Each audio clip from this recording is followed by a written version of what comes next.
Guys नमस्कार।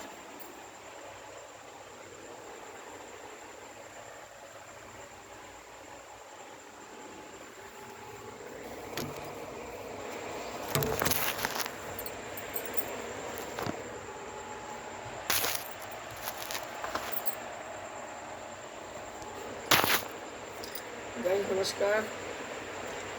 मैं आज आपको एक बात शेयर करना चाहती हूँ। आजकल सभी के एक बच्चे हैं, एक बेटा की एक बेटी है। जब बेटे की शादी करते हैं तो उसके बाद माँ को बड़े कष्ट सहने पड़ते हैं, मगर क्यों? कभी ये सोचा किसी ने?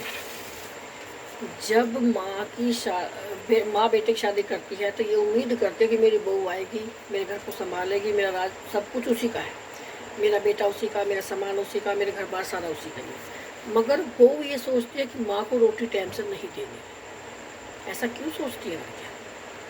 जिसने अपनी सारी जवानी की कमाई, अपनी काल जगह टुकड़ा तुम्हें दे दिया, लाख रुपए कमाने वाला बेटा तुम्हें दे दिया, तो उसकी लाख रुपए कमाई में से माँ को तो रोटी भी नहीं।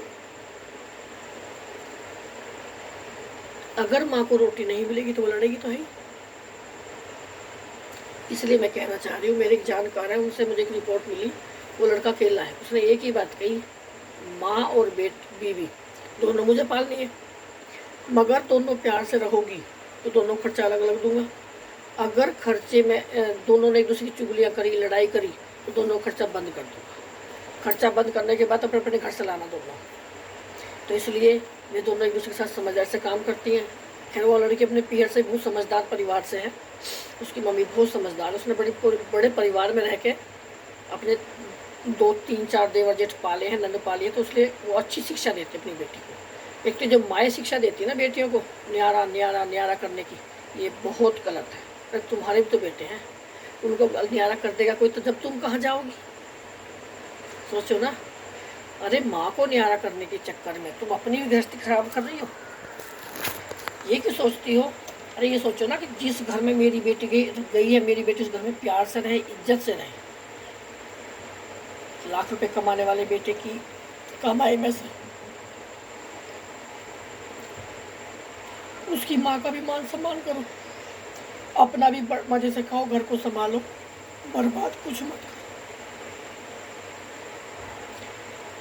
जब घर में लड़ाइयाँ नहीं होती, अगर लड़कियाँ सोचते हैं हमें काम तो कराना पड़े, काम तो करे हमारी सास और मौज मारे हम बाजार से मंगा खाएं, काम ना करना पड़े, उसके बाद फिर हम एक्टिंग करें पतियों के सामने हम तो बहुत अच्छे हैं।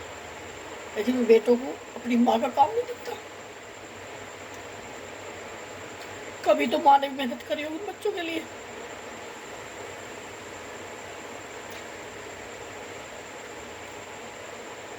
समझदार बेटा वही होगा जो अपनी माँ से अलग बात करेगा, बीवी से अलग बात करेगा, दोनों की तालमेल मिला के समझ में आ जाती है कि कहाँ चल रहा है हमारा परिवार। जो बेटा इस काम को करके चलता है उसके घर में कभी झगड़े नहीं होते, ना ही कभी कोई टेंशन होती। इसलिए मैं सभी बच्चों से कहना चाहूँगी, अपने घर को प्यार से संभालो। लड़कियाँ तो टाइम से घर के सारे काम करेंगे, घर में कोई नुकसान नहीं करेंगी तो सास कभी किसी से नहीं लड़ती। सास बस नुकसान पर चिढ़ती है, नुकसान मत करो, हमने बड़ी मेहनत से पाला है। वो मैं सोचती है आज हम इस टेंडर में आ गए, पुरानी चीज़ फेंको, नहीं लाओ। अरे भैया जब पुरानी ठीक है तो क्यों फेंकनी उसको? और तुम तो पति को भी कह दो कि 10 साल बाद पति को नया लाएंगे हम तो। इसलिए सोच को बदलो। ये सोचो जैसे मेरी सास ने घर जोड़ के चले ना, ऐसे ही हम जोड़ के चले तो उनकी आत्मा को शांति भी मिलेगी, घर भी पनपेगा और तुम्हारा आपस में पति पत्नी का प्यार भी बना रहेगा।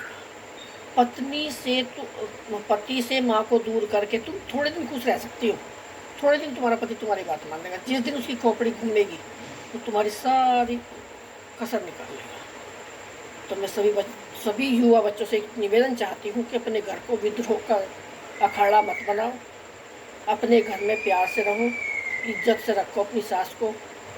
परिवार आजकल किसी के बड़े नहीं है।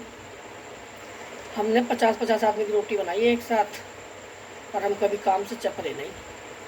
आजकल की लड़कियां 2 आदमी की रोटी बनाने में कहती होटल से ले आओ। चलो कोई बात नहीं, आजकल सुविधा मिल गई है सब कुछ, पर इतना इसका मतलब ये नहीं है कि बिल्कुल भूख के मत जाओ, खुद खाओ और औरों को बना के दो। इसलिए सभी बहनों से, सभी युवा बच्चों से मैं निवेदन करूंगी कि अपने घर को संभालो, अपने स्वास्थ्य की देखभाल करने के लिए घर में बना के खाना खाओ। नमस्कार करें, नमस्कार।